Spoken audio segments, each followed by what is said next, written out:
হাদিস ঘোষণা করে শুধু মৌলবীদের জন্যই মাদ্রাসাতে ইলম বা বিদ্যা শিক্ষা করা কিন্তু ফরজ নয়। প্রত্যেকটা নর এবং নারী, পুরুষ, মহিলা সবাইকেই কিন্তু ইসলামিক শিক্ষা এবং দীক্ষা অর্জন করা হচ্ছে কম্পালসারি, অপরিহার্য। তো বেরাদানে ইসলাম মুআজ্জাজ সামিনে কিরাম, মানে একজন মাওলানার ইন্তেকাল মানে হচ্ছে একটা পৃথিবী মরে যাওয়ার সমতুল্য। তাহলে আলেমদের শান, শওকত, মর্যাদা ততক্ষণ আমরা বুঝতে পারবো না।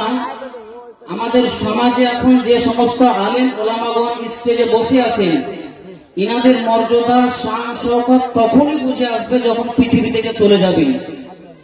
মাওলানা কেতাবউদ্দিন সাহেবের দ্বারাই যে কি কি উপকার এবং উপকৃত হয়েছে, শুধু আব্দুল্লাহপুর গ্রামের লোক নয়, মালদা জেলার লোক তাহারা হাহা করে কান্না করছে, দিনাজপুরের লোক হাহা করে কান্না করছে, মুর্শিদাবাদে মাওলানা কেতাবউদ্দিনের জন্য আপনার কান্না চলছে, বীরভূমে তো চলছে, এমনকি বর্তমানেও চলছে। বেরাদানে ইসলাম মুআজ্জাজ সামিনে কিরাম, পুরো পশ্চিম বাংলাতে, আসাম, বিহার, ঝাড়খণ্ড, বেঙ্গলে মাওলানা কেতাবউদ্দিনের ডাঙ্কা বুঝতে পারা যাচ্ছে। আব্দুল্লাহপুর গ্রামে যতক্ষণ মাওলানা কেতাবউদ্দিন জীবিত ছিলেন বা হায়াতে ছিলেন, ওনার যে পাওয়ার, ওনার যে সম্মান, ওনার যে মান মর্যাদা মানুষ কিন্তু বুঝতো না। বেরাদানে ইসলাম, যখনই মাওলানা কেতাবউদ্দিন ইন্তেকাল করলেন, এখন একটা ওয়াক্তিয়া মসজিদ তো দূরের কথা, একটা মিনার পর্যন্ত তৈরি আমরা করতে পারছি না।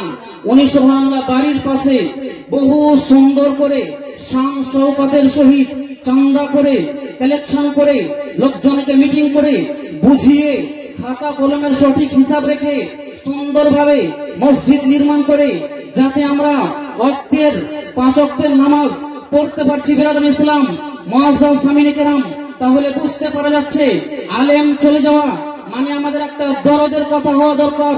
অথচ এই সভায় এসে আমরা এখনো হাসি তামাশাই করছি, এটা কেন? এটা যদি বুঝে না আসলো, আরো একজন আলেম ওলামার কি শান শওকত একটু বুঝুন, গুরুত্বটা বুঝুন। বেরাদানে ইসলাম মুআজ্জাজ, ইমামদেরকে এখন বর্তমান ইমাম মানে হচ্ছে বাদশাহ, ইমাম মানে হলো রাজা, ইমাম মানে হলো নেতা, ইমাম মানে হলো প্রফেসর, ইমাম মানে হলো বেরাদানে ইসলাম সমাজের একজন নেতা, নেতৃত্ব প্রদান করবে। কিন্তু আমরা ইমামদেরকে আজকে গরু ছাগল ভাবছি, ইমামকে ইক্তাদাইতু বিহাজাল ইমাম তো বলছি, কিন্তু নামাজ পড়ার পরে চায়ের দোকানে তাহার সমালোচনা ছাড়া আমরা থাকতে পারি না। এটা গ্যাসের ক্যাপসুল হয়ে গেছে। বেরাদানে ইসলাম মুআজ্জাজ, একটা আলেম ছাড়া 5 ওয়াক্তের নামাজ হয় না, আলেম ছাড়া আযান হয় না, আলেম ছাড়া আপনার আমার জানাজা হয় না, আলেম ছাড়া কুরবানির নামাজ পড়া হয় না, আলেম ছাড়া ঈদের নামাজ পড়া হয় না, আলেম ছাড়া জলসা জুলুস হয় না, আলেম ছাড়া জীবন ইতিহাস আপনার তৈরি করা হয় না।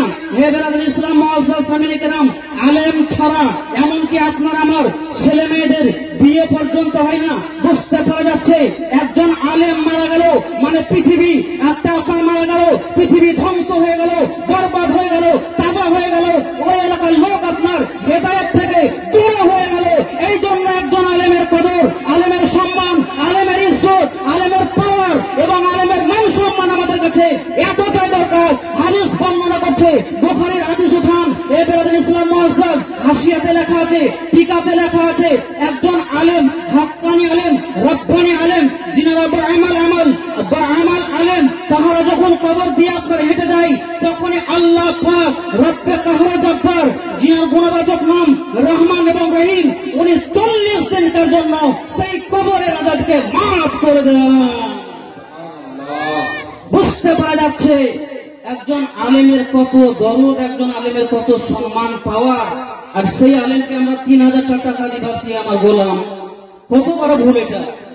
3 দিন নামাজ পড়া হয়নি, ও ভাবছে আমি একজন বহুত মহাজ্ঞানী, মহাপণ্ডিত।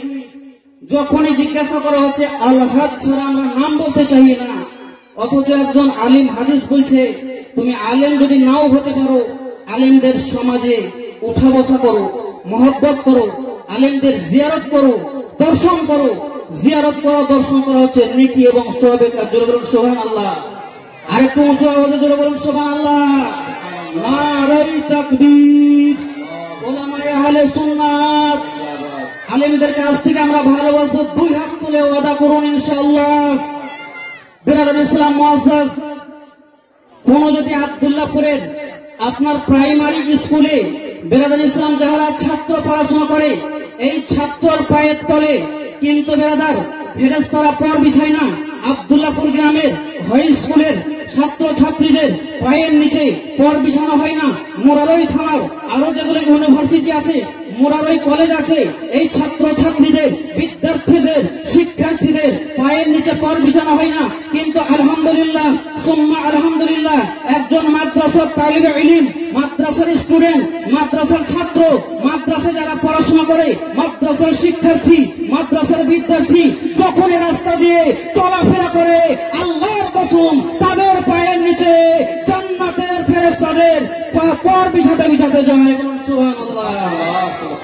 তাহলে একজন তালিবে ইলমেরও যেমন পাওয়ার, একজন মাওলানা সাহেবেরও তেমন পাওয়ার। এই পাওয়ারকে বিরাদর ইসলাম আমাদের মাথায় রাখা অবশ্যই উচিত। কিন্তু আজকে আমরা আলেম ওলামাদেরকে কি ভেবে নিলাম জানি না। বিরাদর ইসলাম মুআজ্জাজ, আল্লাহ রাসূল বলছে আমার ওয়ারিস। কিসের ওয়ারিস? ওই হাদিসে লেখা আছে আল উলামাউ ওয়ারাসাতুল আম্বিয়া বিল ইলম। কিন্তু এখন বর্তমান ইলমটাকে আর বলা হয় না নবীর জমি জায়গার আমরা ওয়ারিস, না বাগে ফেদাকের ওয়ারিস, না মদিনার কোন আপনার পাহাড়ের ওয়ারিস। কিসের ওয়ারিস? একজন আলিম ওয়ারিস তখনই হয় বিরাদর ইসলাম মুআজ্জাজ সামিনে কেরাম, নবীর ওয়ারিস ওলামা অবশ্যই। কিন্তু কিসের ওয়ারিস? আপনার ইলমের ওয়ারিস। আমরা যে নবীর কাছে যে শিক্ষা দীক্ষা ছিল, সেই শিক্ষা দীক্ষা আলেমদের কাছ থেকে আমরা পাই, সেই শিক্ষা দীক্ষা আমরা শুনতে পাই, যার জন্য বিরাদর ইসলাম মুআজ্জাজ সামিনে কেরাম আমরা শিক্ষিত হতে পারি। এবং এখন যদি বর্তমান এই স্টেজের সাইডে আপনার একটা কলম হারিয়ে যায়, কলম আপনার পকেট থেকে পড়ে যায়, এই কলমটাকে পাওয়ার জন্য একটা 2 টাকা হলেও একটা বা 10 টাকা দামের হলে একটা টর্চ লাইটের প্রয়োজন। যতক্ষণ টর্চ না জ্বালাবেন ততক্ষণ পর্যন্ত ওই অন্ধকারে কলম বা পেনটাকে আপনি পাবেন না। বিরাদর ইসলাম মুআজ্জাজ, বুঝতে পারা যাচ্ছে রাত্রের সঙ্গী হিসাবে যদি আমরা রাস্তায় পথিক হিসাবে চলতে চাই, 2 টাকা দামের হলেও 10 টাকা দামের হলেও একটি আমাদের টর্চ ব্যবহার করা অবশ্যই জরুরি। এটা আপনার রাত্রে, সেটা কলম না দড়ি না সাপ, এটাকে আমরা ডিভাইড যদি করতে চাই, পরিচয় যদি পেতে চাই, একটা লাইটের অবশ্যই প্রয়োজন আছে। ঠিক তেমনি এটা হারাম না হালাল, জায়েজ না বৈধ যদি জানতে চাই, তাহলে ওলামাদের সমাজ অবশ্যই প্রয়োজন। জোরে বলুন সুবহানাল্লাহ।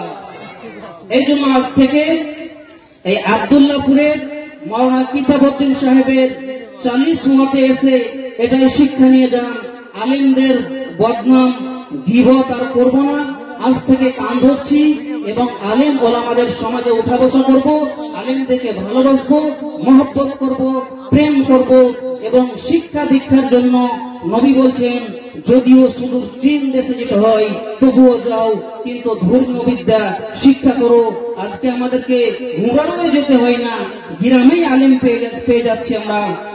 এত ফ্যাসিলিটি, এত সুখ সুবিধা পেয়ে গেছি, এই জন্য আমরা তার মান মর্যাদা সম্মানকে একেবারে আমরা ছেড়ে দিয়েছি।